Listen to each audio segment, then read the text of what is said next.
गोपीचंद हा माझा सहकारी आहे.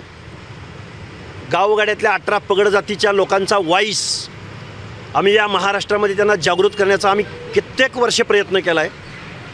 जाऊ दे ते मंत्रिपद, अरे जाऊ दे ते पक्षाचे आदेश.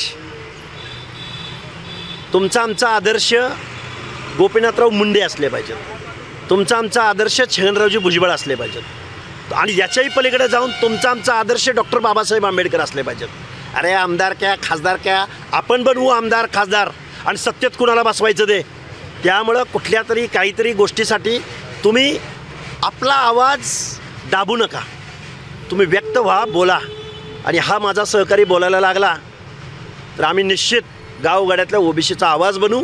आणि महाराष्ट्र कुणाच्या बापाची जागिरी नाही, आणि महाराष्ट्र जो देशासमोर मांडला जातोय तो महाराष्ट्र नाही, तर महाराष्ट्र हा 18 पगड जातींचा महाराष्ट्र आहे, बलुत्याचा अलुत्याचा महाराष्ट्र आहे, भटक्यांचा महाराष्ट्र आहे, महाराष्ट्र मेंढपाळांचा आहे. हे दाखवून द्या. अरे काय आपण अल्पसंख्याक आहोत का गोपीचंद? अरे आपल्याकडे सुद्धा मतं आहेत ना. अरे 10% मताला सरकार एवढं घाबरत असेल तर 50 ते 60% मतं आपल्याकडे आहेत. ला मी एकच सांगेन, आम्ही सहकारी आहोत. अरे फेकून द्या सगळं, बाद झालं शोषण. रस्त्यावर उतरा. इथल्या सरकार असोत, आमदार खासदार असोत, यांना पळता बुई थोडी